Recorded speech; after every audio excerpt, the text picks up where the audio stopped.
మన రక్షకుడు ప్రభువైన యేసుక్రీస్తు నామములో అందరికీ వందనాలు. వాక్యంలోకి వెళ్దాం. దయచేసి ఎవరు కూడా ఎటు చూడొద్దు. చక్కగా వాక్యం శ్రద్ధగా వినండి. దేవుడు మనతో మాట్లాడబోతున్నాడు. హల్లెలూయా. అందరూ బైబిల్ తీసినట్లయితే యోహాను సువార్త 8వ అధ్యాయం, యోహాను సువార్త 8వ అధ్యాయం 12వ వచనం ఒకసారి చదువుకుందాం.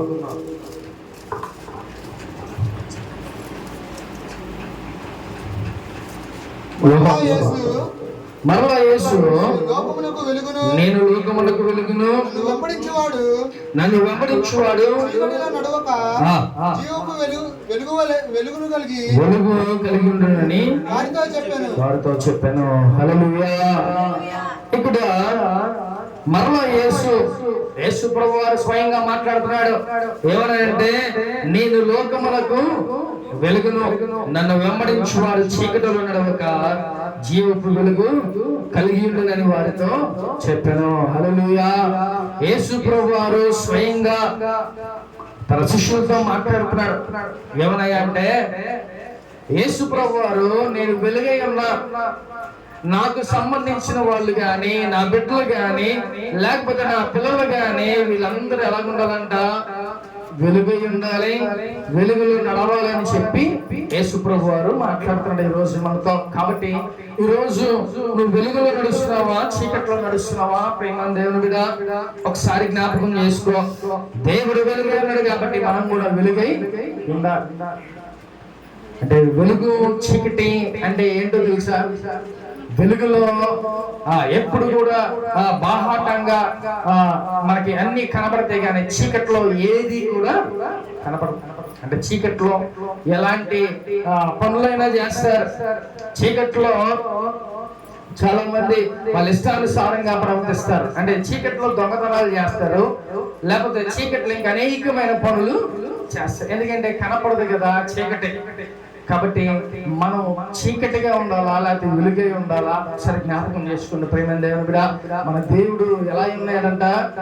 వెలుగై ఉన్నాడు. హల్లెలూయా. కాబట్టి ఆ దేవుడు వెలుగై ఉన్నాడు కాబట్టి ఆయనకి సంబంధించిన వాళ్ళందరూ కూడా ఆయన కూడా ఎలా కోరుకుంటాడంట?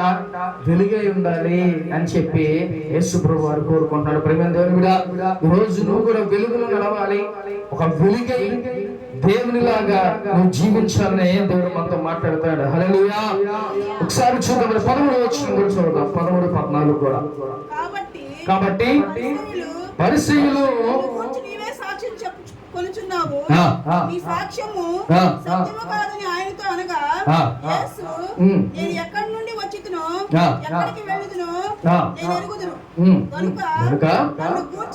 నన్ను గూర్చి నేను సాక్ష్యం చెప్పుకున్నాను, నా సాక్ష్యం సత్యమే.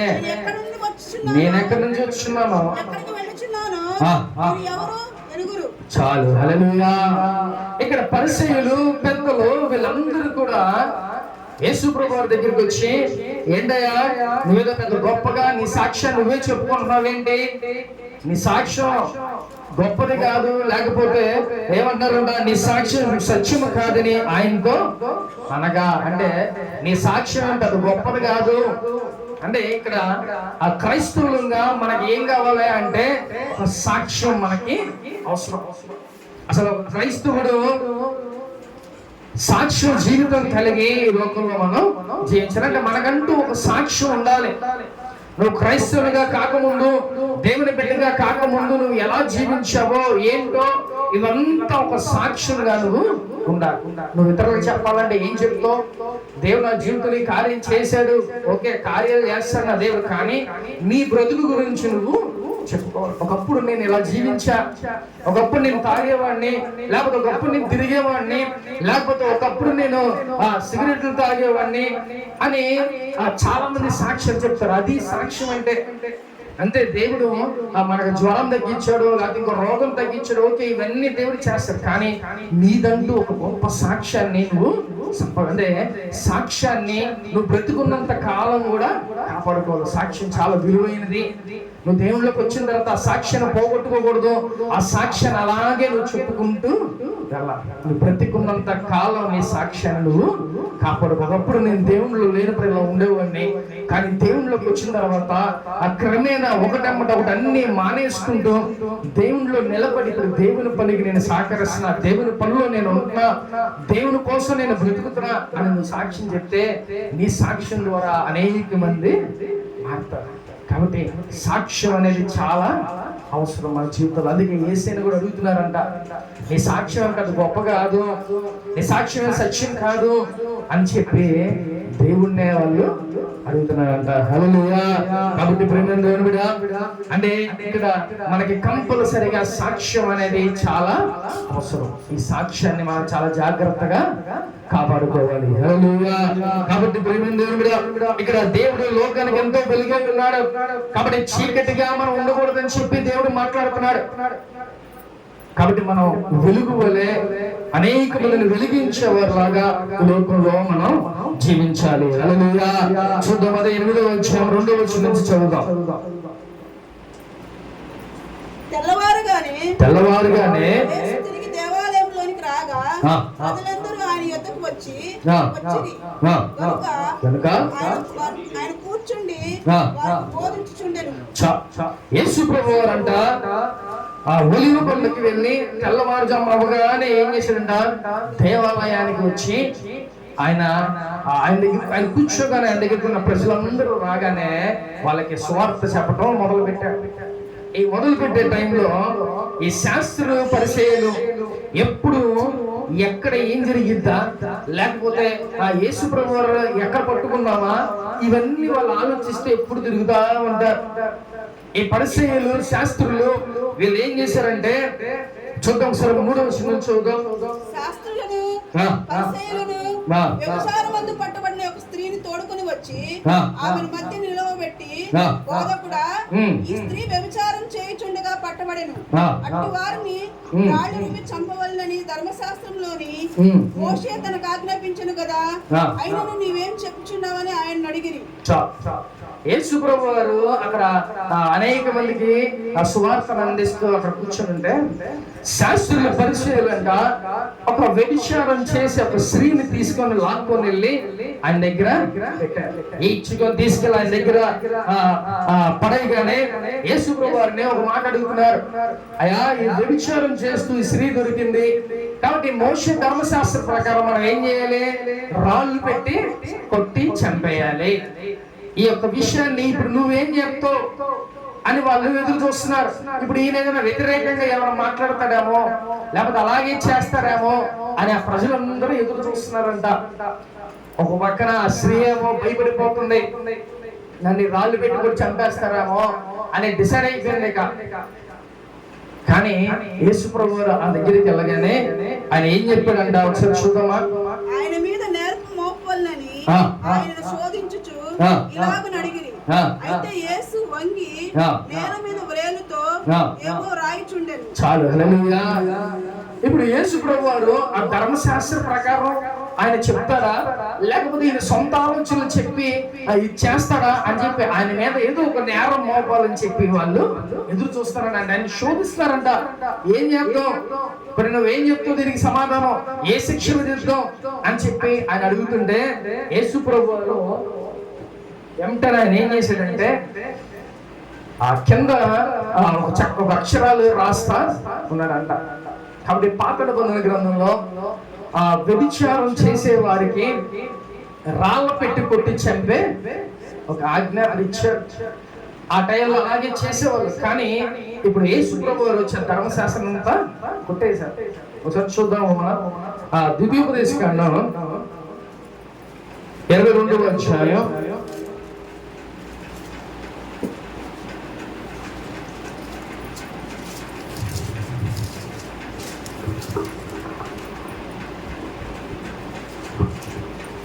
22వ అధ్యాయం 22వ వచనం చదువుకుందాం. ఒకడు మగనాలితో సైనించుచుండగా కనబడిన ఎడల వారిద్దరూ అనగా ఆ స్త్రీతో సైనించిన పురుషుడును ఆ స్త్రీను చంపబడవలెను.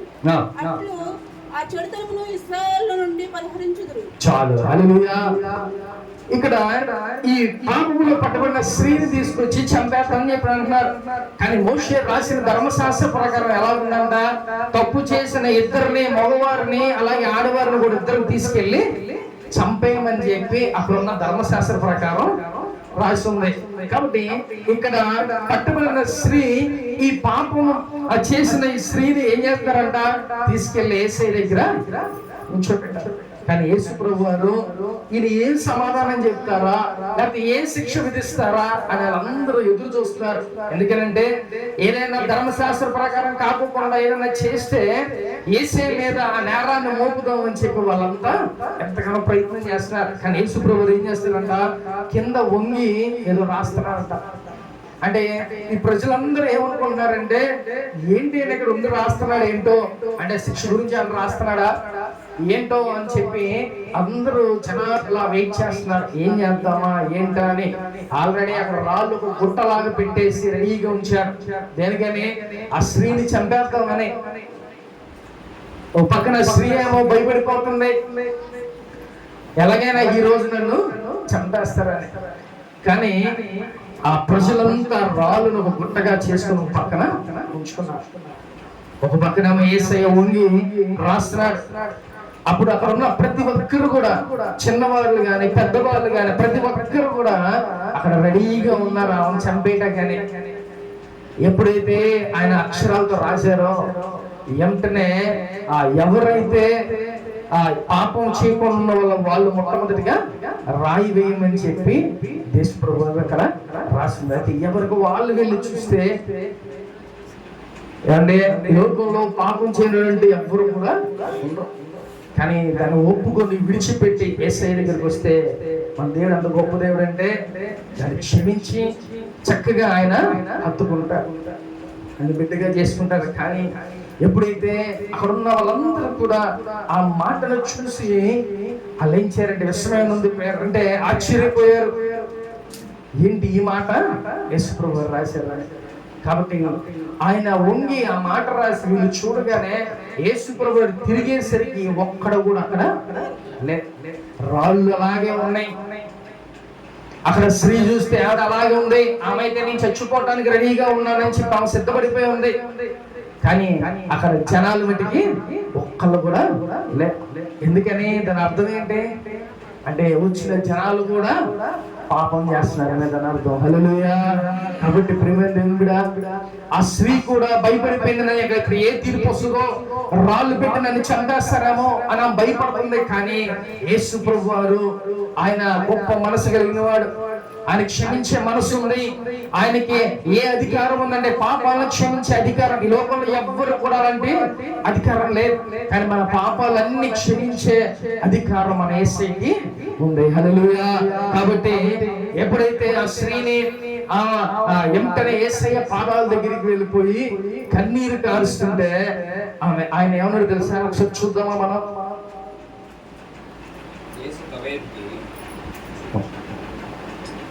మత్తయి సువార్త 8వ అధ్యాయం 9వ వచనం చూడండి.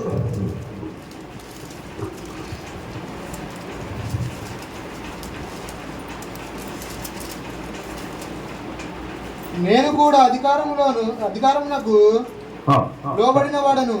8వ అధ్యాయం 9వ వచనం. యోహాను సువార్త 8వ అధ్యాయం 9వ వచనం.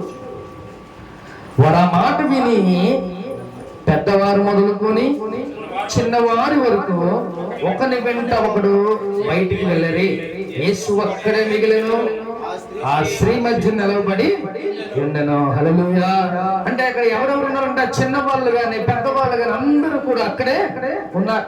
కానీ ఆయన తిరిగి చూసేసరికి ఎవరెవరు ఉన్నారంట, అక్కడ యేసయ్య ఉన్నాడు, అలాగే స్త్రీ ఉంది, అలాగే ఆ చుట్టుపక్కల పోగేసిన రాళ్ళన్నీ అక్కడే ఉన్నాయి. ఇప్పుడు ఆ స్త్రీ ఏం చేసిందంటే గబగబా వెళ్ళిపోయి యేసయ్య పాదాలు పట్టుకొని కన్నీరు కార్చి, అయ్యా నన్ను క్షమించు అని చెప్పి ప్రార్థన చేస్తుందంట. కాబట్టి ప్రేమైన దేవుడా, మనం కూడా పాపం చేస్తే ఏం చేయాలంట, మన రహస్యంగా దేవుని దగ్గరికి వెళ్ళిపోయి ఆయన పాదాలు పట్టుకొని మనం ఏం చేయాలి, అయ్యా నన్ను క్షమించు అని ఒక మాట అడిగితే యేసయ్య క్షమించే గొప్ప మనసు ఉంది. హల్లెలూయా. కాబట్టి ప్రియమైన దేవుని బిడ్డ, మనం తెలిసి తెలియని పాపాలు ఎన్నో ఉంటాయి. లేకపోతే చీకటిలో మనం చీకటిలో అనేకమైన కార్యాలు జరిగిస్తూ ఉంటాం. ఇవన్నీ కూడా మన యేసయ్య దగ్గర ఏం చేయాలంట? ఒప్పుకోవాలి.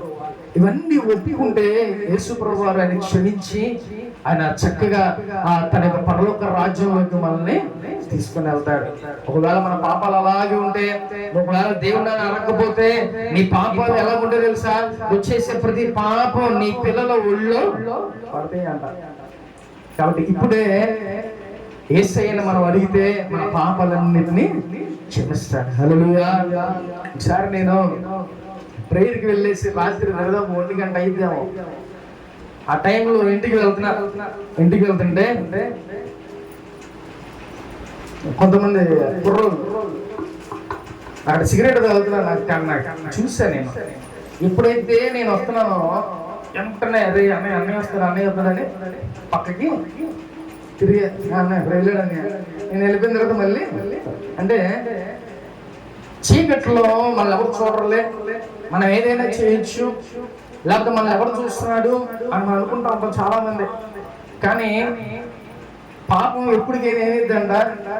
పండి అంటే ఒక చెట్టుకి ఆ మామిడికి చక్కగా మంచి బలంగా ఉంటుంది. అది ఏమైందంటే ఆ కాయ అలా ఉంచామనుకోండి, సపోజ్ మనం ఏమైతే చక్కగా అది మెల్లి పండిపోయి ఏమైపోయి దానికి బలం క్షీణించిపోయి దానికున్న ఆ ఏరుకి అది ఊడిపోయి కింద పడిపో. అంటే ఆ కాయ ఎప్పటికైనా పండాల్సిందే, ఆ పండింది ఎప్పుడైనా కింద పడాల్సిందే. కాబట్టి నువ్వు చేసే ప్రతి పాపం కూడా ఎప్పుడు పండిద్ది, అలాగే అది కింద పడతాం గ్యారంటీ. కాబట్టి దానికి నువ్వు ఏదో ఒక పరిహారం చెల్లించాల్సిందే ప్రేమైన దేవుని బిడ్డ. కాబట్టి ఆ పాపానికి తగిన ప్రతిఫలం నువ్వు అనుభవిస్తావు. కాబట్టి ఆ పాపాలన్నిటికీ నువ్వు దూరంగా మనం జీవించాలి. ఎందుకంటే మన దేవుడు ఎలాంటివాడంట? పరిశుద్ధుడు. He is a holy man. ఆయన పరిశుద్ధుడు. కాబట్టి నా పిల్లలందరూ కూడా పరిశుద్ధంగా ఉండాలని ఆయన కోరుకుంటాడు. మరి నువ్వు ఎలా ఉన్నావు ఒకసారి ఆలోచించు ప్రియమైన దేవుని బిడ్డ. నువ్వు మంచిగా పరిశుద్ధంగా ఉంటే చక్కగా దేవుడు ఇష్టపడతాడు. నీ యొక్క బాడీ మొత్తం పరిశుద్ధంగా ఉండాలి. నీ మాట, నీ నోరు, లేకపోతే నీ కళ్ళు, నీ హృదయం, నీ మనస్సు, లేకపోతే నీ చేతులు, నీ కాళ్ళు, ప్రతి ఒక్కరు కూడా పరిశుద్ధంగా ఉంచుకోవాలని దేవుడు ఆశపడుతున్నాడు. ఎందుకంటే హృదయమే దేవుని ఆలయం. ఆయన నీ హృదయంలో ఉంటాడు. ఆయన ఎక్కడ ఉన్నాడు? నీ హృదయంలో ఉంటాడు ఆయన. కాబట్టి ఆ హృదయం, నీ దేహాన్ని చక్కగా నువ్వు కాపాడుకోవాలి. యేసయ్య సులువు మీద ఎందుకనండి నల్ల కిరీటం పెట్టుకున్నాడు? ఎందుకనే ఆయన చేతులకి కాళ్ళకి మేకులు కొట్టించుకున్నాడు? ఎందుకనే ఆయన రక్తం కార్చాడు? వీటన్నిటికీ గల కారణాలన్నీ ఉన్నాయి. నల్ల కిరీటం ఎందుకు పెట్టుకున్నాడో తెలుసా? ఎవరికైనా తెలుసండి? నల్ల కిరీటం యేసు ప్రభువు ఎందుకు పెట్టుకున్నాడో తెలుసా? మన యొక్క పాపపు ఆలోచనలు, మన యొక్క పాపపు తలంపులు, వాటన్నిటి కోసం యేసయ్య ఆ యొక్క సిలువలో ఆ యొక్క ముళ్ళ కిరీటాన్ని ఆయన ధరించుకున్నాడు. నువ్వు చేసే ప్రతి పాపపు ఆలోచన, నువ్వు చేసే ప్రతి చెడు ఆలోచన గురించే యేసయ్యకి ఆయన ఆ యొక్క ముళ్ళ కిరీటాన్ని గుచ్చాడు. అలాగే ఆయన చేతులకి ఎందుకు కొట్టారో తెలుసా? మేకులు. చేతుల ద్వారా చేసే అనేకమైన పాపాలు ఉంటాయి. చేతుల ద్వారా చేసి అనేకమైన పాపాలు ఉంటాయి. వాటి కోసం ఆయన పాపాన్ని పరిహరించాడు ఆయన. అలాగే కాళ్ళకి ఎందుకు కొట్టారో తెలుసా? మేకులు. ఈ లోకంలో అనేక మంది పాపం కోసం పరిగెడుతున్నారు. పాపం అంటే ఎంతగానో ఇష్టపడుతున్నారు, పాపం అంటే పరిగెడుతున్నారు. కాబట్టి ఆ పాపాలు వాటన్నిటిని యేసు ప్రభువు వారు కాళ్ళకి ఆ మేకులు ఆయన పట్టించుకున్నాడు. కాబట్టి ప్రతి దానికి ఒక సూచన ఉంది, ప్రతి దానికి ఒక అర్థం ఉంది. కాబట్టి యేసు ప్రభువు వారికి ఆయనకి ఆ రక్తం కార్చడం గాని, లేకపోతే ఆయన ముళ్ళు కిరీటం పెట్టుకోవటం గాని, లేకపోతే కాళ్ళకి మేకులు కొట్టించు, ఇవన్నీ కూడా మనం చేసే ప్రతి పాపాల గురించి, మనం చేసే ప్రతి చెడు ఆలోచనలు, ప్రతి ఒక్కటి కూడా ఆయన తన యొక్క కల్వరి శిలువలో ఆయన మన కోసం త్యాగం చేశాడు. ప్రేమ దేవుని మీద ఒకవేళ మనం కూడా తెలిసి తెలియక అనేకమైన పాపాలు చేస్తూ ఉంటాం. దాన్ని ఎవరు ఏం చేయరులే, లేకపోతే నాకు ఎవరు తెలియకుండా చేస్తున్నాం అని అనుకుంటా ఉంటాం. కానీ దేవుడు మళ్ళీ మనల్ని ఎప్పుడు చూస్తూనే ఉంటాడు ప్రేమండి. కాబట్టి చాలా జాగ్రత్తగా మనకు శరీరాన్ని మనం కాపాడుకోవాలి. మనం క్రైస్తవులంగా మన దేవుడు పరిశుద్ధుడు, నేను కూడా పరిశుద్ధంగా జీవించాలి, దేవుడిని తెలుసుకున్న ఇలాంటి చేయకూడదు, జాగ్రత్తగా ఈ లోకంలో నేను ఉండాలి అనే యొక్క ఉద్దేశం మనందరికీ కలిగి ఉండాలి ప్రేమ. ఎందుకంటే నా తండ్రి ఒకవేళ సిగరెట్ తాగుతున్నాడేమో, నా తండ్రి ఒకవేళ తాగుతున్నాడేమో, పిల్లోడు కూడా ఏం చూసి ఏం చేసుకుంటాడు, మా నాన్న తాగందే నేను తాగితే తప్పేంటి, వాడి మనసులో ముందు తెచ్చేసింది. కాబట్టి ప్రియమైన కూడా మనం మన తండ్రి ఒకవేళ పరిశుద్ధుడు అనుకో, మన తండ్రి ఒకవేళ నిజాయితీపరుడు అనుకో, మన తండ్రిని సమాజంలో అనేక మంది గౌరవిస్తున్నాం అనుకో, అప్పుడు ఎలా ఉంటుంది, అయ్యో నా తండ్రికి నేను అవమానం తీసుకురాకూడదు, నా తండ్రిని చెడ్డ పేరు తేకూడదు అని తన కొడుకులకి లేకపోతే కుమార్తెలకి ఎలా ఉంటుందంటే ఒక భయం అనేది ఉంటుంది. ఈరోజు మన తండ్రి కూడా ఎలాంటి వాడంట, పరిశుద్ధుడు. నేను పరిశుద్ధులు కాబట్టి మీరు కూడా పరిశుద్ధులుగా జీవించాలని చెప్పి దేవుడు మాట్లాడుతున్నాడు. నువ్వు పరిశుద్ధంగా జీవిస్తున్నావా ప్రేమ దేవుని మీద? నిజంగా ఆ పాపత్వర స్త్రీ అయితే చాలా భయపడిపోయింది. అంటే ఇప్పుడు యేసయ్య ఏం చెప్తాడో, ఒకవేళ రాళ్ళు పెట్టి కొట్టి నన్ను చంపేస్తారేమో అనుకున్నారు. కానీ నా దేవుడు ఎంత గొప్ప దేవుడు అంటే, ఎవడైనా పాపం చేయనోడు ఉంటే మొట్టమొదటిగా వాడే వచ్చి రాయితో కొట్టమని రాసి. లోకంలో అందరు తప్పులు చేస్తారు, కానీ ఎవడైతే గొప్పడో తెలుసా, వాళ్ళ పాపాలు ఒప్పుకొని యేసయ్య దగ్గర వాటిని విడిచిపెట్టి యేసయ్యని అనుసరిస్తారో వాడే గొప్పడు. హల్లెలూయా. కాబట్టి ఈ రోజు దేవుడు మనతో మాట్లాడుతున్నాడు ప్రియమైన దేవుని మీద. నువ్వు ఎలా ఉండాలంట, వెలుగుగా ఉండాలి. అంటే వెలుగులో మనం ఎలాగుంటామో చీకట్లో కూడా మనం అలాగే ఉండాలి. మన క్యారెక్టర్ మారకూడదు. ఒక్కొక్కరు కొన్ని క్యారెక్టర్ చేస్తూ ఉంటారు, అనేకమైన క్యారెక్టర్. ఒక ఊసరవలిలాగా ఉంటారు, ఎప్పుడు అవసరం అయితే అప్పుడు అట్లా మార్చుకుంటూ ఉంటారు. అంటే వెలుగులో ఒకలాగా లేకపోతే చీకట్లో ఒకలాగా ప్రవర్తిస్తూ ఉంటారు. అలా ఉండదు ప్రేమ దేవుడ. ఒక దేవుని దగ్గర ఎలా పడితే ఎలా జీవిస్తే మట్టికి దేవుడు ఊరుకునేవాడు కాదు. ఎలాగంటారు, ఆ చెట్టుకి ఒక కాయ పండిపోతే ఏమైపోతుందంట, కంపల్సరిగా అది రాలిపోవాల్సింది. నీ పాపం ఎప్పుడుగైనా పండిద్ది, జాగ్రత్త. కాబట్టి మనం చేసే ఏదైనా సరే, అది చిన్నదవని పెద్దదవని, ఎలాంటి పాపమైనా కూడా దేవుడు ఎప్పటికప్పుడు దాన్ని బయలుపరుస్తాడు. కాబట్టి జాగ్రత్త. హృదయాన్ని చక్కగా కాపాడుకో. నీ ఆలోచనలు, నీ యొక్క హృదయాన్ని, నీ తలంపులు, నీ ఆలోచనలు, నీ మనసు, ప్రతి ఒక్కటి కూడా పరిశుద్ధంగా హోలీగా నువ్వు ఉంచుకోవాలి ప్రేమ దేవుడా. కాబట్టి ఏమిటంటే ఆ స్త్రీని ఏం చేశారంటే తీసుకువెళ్ళి యేసయ్య పాదాల దగ్గర పెట్టగానే ఆమె డిసైడ్ అయిపోయింది, ఈ రోజు నేను చచ్చిపోవటమే అని డిసైడ్ అయిపోయింది. కానీ యేసయ్య మాట రాయగానే వెంటనే ఆయన పాదాలు పట్టుకొని ఆయన ఏం చేస్తుందంట, ఆవిడ పాదాలు పట్టుకొని ఏం చేస్తుందంట. కానీ యేసయ్య ఏమన్నారో తెలుసా? చూద్దామా, యేసు తల ఎత్తి చూచి, అమ్మా వారెక్కడ ఉన్నారు, ఎవరు నీకు శిక్ష విధింపలేదా అని అడిగినప్పుడు ఆమె లేదు ప్రభువా అనెను. అందుకు యేసు, నేను నిన్ను శిక్ష విధింపను, నీవు వెళ్ళి ఒక పాపము చేయకుమా అని ఆమెతో చెప్పాను. చాలు. హల్లెలూయా. నా యేసయ్య అంట ఆ రాయిట అవగానే తల ఎత్తి చూసి ఆమెను ఏమన్నాడు తెలుసా? ఒక వ్యభిచారం చేసే స్త్రీని ఎవరైనా లెక్క చేస్తారండి? ఎవ్వరు కూడా లెక్క. ఎంత నీచంగా మాట్లాడతారో తెలుసా? కానీ యేసయ్య ఎంత గొప్ప మనసు ఉన్నాడో తెలుసా? అని ఏమన్నాడు తెలుసా? అమ్మా అని చెప్పి మాట్లాడతాడు. అంటే ఎంత గొప్ప మనసు నా యేసయ్య. ఆయన అమ్మా నిన్నెవ్వరు ఏం చేయలేదా అని అడగగానే ఆమె వెంటనే లేదు ప్రభు అని చెప్పి అనగానే యేసు ప్రభు కూడా, నేను కూడా నిన్ను శిక్షించట్లా, వెళ్ళిపోయి ఇంకోసారి నువ్వు పాపం చేయొద్దు అన్నాడు. కాబట్టి ప్రియమైన మన యేసయ్య పాపాలని క్షమించేవాడు. నా యేసయ్య ఎంత ఘోరమైన పాపం చేసిన వాడిని అయినా సరే యేసయ్య ప్రేమించేంత గొప్ప మనసు ఉంది ఆయనకి. కాబట్టి ఆయన వెంటనే ఆమెనే, అమ్మా ఇక నేను కూడా నిన్ను క్షమిస్తున్నా, కాబట్టి నువ్వు వెళ్ళి ఇంకొకసారి పాపం చేయొద్దని అన్నారు. ఏమండి, పాపం చేసేవాడిని ఓ బేభత్సంగా కొట్టేసి, లేకపోతే నువ్వు సిగరెట్ తాగమాకరా, నువ్వు తాగమాకని గట్టిగా కొట్టి చేస్తే వింటారా? ఒకసారి మనం ప్రేమగా మాట్లాడమనుకోండి, ఏం చేస్తారు? ఒకసారి కాబట్టి ఒకసారైనా ఒక ఆలోచన వచ్చింది, చాలా నిజంగా నేను చేసే పని మంచిది కాదు కాబట్టి మారితే బాగుండు అనే ఒక ఆలోచన వస్తుంది. అందుకే ఏం చేయాలంట? యేసయ్యలాగా ప్రేమగా చెప్పాలి. వెంటనే ఆ స్త్రీ ఆ రోజు అక్కడ యేసయ్య పాదాల దగ్గర ఆమె చేసిన పాపాన్ని ఒప్పుకొని వెంటనే అది అక్కడి నుంచి వెళ్ళిపోయాడు.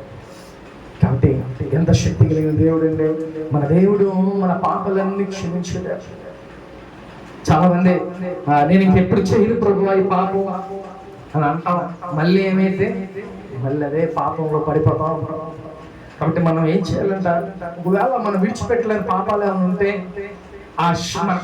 మనకి శక్తి చాలా కాబట్టి ఏం చేయాలి? యేసయ్యని అడగాలి, పరిశుద్ధాత్మదేవా అయ్యా ఈ పాపం చేయకోకుండా నేను ఉండలేకపోతున్నాను, కాబట్టి వీటి నుంచి నన్ను విడిపించువా, నేను దీని నుంచి విడుదల కావాలని నేను కోరుకుంటున్నాను, కాబట్టి నాకు విడుదల దయచేయవా అని చెప్పి మన పరిశుద్ధాత్మ దేవుని అడిగితే ఆయన మనకి సహాయం అందిస్తాడు. అంతేగాని మనం విడిచిపెట్టుకోకుండా దాన్ని ఇష్టపడతా ఉన్నాం అనుకో, అది ఏ పాపమైనా సరే అదేం చేస్తుంది? మనల్ని మృంగేయటానికి చూస్తూ ఉంటది.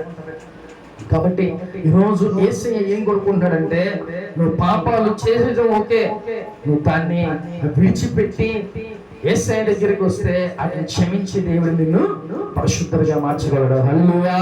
కాబట్టి ప్రియమైన దేవుని బిడ్డ, ఆ స్త్రీ ఆ పాపం ఆ రోజు నుంచి యేసయ్య పాదాల దగ్గర ఆ కన్నీరు కార్చి ఆ యొక్క పాపాన్ని ఒప్పుకొని ఆ రోజు నుంచి ఆవిడ ఎలా అయిపోయిందంట? పరిశుద్ధురాలుగా అయిపోయింది. అంటే పాపం నుంచి దేవుడు క్షమించగానే ఆమె ఏమైపోయింది? పరిశుద్ధురాలుగా ఆమె అయిపోయింది. కాబట్టి నువ్వు ఎవరికి చెప్పవసరలా, లేకపోతే ఎవరి దగ్గర నువ్వు నేను ఇలా చేశాను నేను అలా చేశాను చెప్పవసరలా, కానీ నా యేసయ్య దగ్గర నువ్వు వెళ్ళి అయ్యా నేను ఈ పాపం చేశాను క్షమించు అంటే ఆ యేసయ్య క్షమించే దేవుడు. హల్లెలూయా. కాబట్టి రోజు ప్రియమైన దేవుని బిడ్డ, ఒకవేళ మనం ఏ పాపంలో ఉంటున్నామో లేకపోతే ఏ పాపంలో మనం జీవిస్తున్నామో ఒకసారి ఆలోచించుకోండి. ఆ పాపాలన్నింటిని విడిచిపెట్టి మనం దేవుని దగ్గరికి వస్తే ఆయన క్షమించే ఆయన మన పరిశుద్ధులుగా మార్చగలడు. హల్లెలూయా. కాబట్టి ప్రియమైన దేవుని బిడ్డ, దేవుడు ఆ ధర్మశాస్త్రాన్ని బ్రేక్ చేసి ఆయన యేసయ్య క్షమించి తన యొక్క రక్తంలో మనందరి పాపాలను కాచి ఆయన ఆ శిలువలో భరించాడు. కాబట్టి ఆయన యొక్క రక్తానికి మనం విలువ ఇవ్వాలి, ఆయన త్యాగానికి మనం విలువ ఇవ్వాలి. అంతేగాని మనం చేసే పాపాలు మళ్ళీ తిరిగి చేస్తూ ఉంటే దేవుడు మనం రోజు చంపేస్తా ఉంటాం, రోజు మనం సిలువేస్తానే ఉంటాం యేసయ్యని. కాబట్టి అటు విధంగా చేయొద్దు. ఈ రోజు నుంచి యేసయ్య దగ్గర మన పాపాలు అది ఏదైనా సరే నీ నోరుతో నువ్వు చెడ్డగా మాట్లాడినా కూడా అది పాపమే. ప్రియమైన దేవుని బిడ్డ, ఏదో పెద్ద పాపం చేయాల్సిన అవసరం లేదు. నువ్వు చిన్న మాట ఆ పాపపు మాటలేమని అన్నా కూడా, అనరాని మాటలేమని అన్నా కూడా అవి కూడా పాపమే. కాబట్టి ఒక క్రైస్తవుడిగా క్రైస్తవురాలుగా యేసయ్యను ఒక మాదిరిగా ఆయన ఒక బిడ్డలుగా మనం జాగ్రత్తగా ఈ లోకంలో జీవించాలి. కాబట్టి అటు విధంగా నువ్వు ఉన్నావా? మనకి ఇబ్బంది వచ్చేస్తే లేకపోతే ఎవరో ఏదైనా అనేస్తే నీ యొక్క టెన్షన్స్ లేకపోతే నీ యొక్క ప్రతిదాన్ని వదిలేసి నువ్వు అందరి మీద ఎట్లా పడితే అలా మాట్లాడుతున్నావేమో జాగ్రత్త. మన నోటిని చాలా జాగ్రత్తగా కాపాడుకోవాలి. ఎవరు ఏమైనా కూడా మనం ఏం చేయాలంట? దేవునికి వదిలేదు. ప్రభువా వారిని క్షమించేయా అని చెప్పి మనం వదిలేదు. దేవుడు ఇక్కడ ఏం చేశాడండి? ఈ పాపం చేసిన స్త్రీని ఆయన చేశాడా? ఏం చేయలే. కాబట్టి ఇప్పుడు మన తండ్రి అటు విధంగా క్షమించాడు కదా. నువ్వు కూడా ఒకవేళ ఎవరన్నా నువ్వేం చేయాలంట? క్షమించాలి.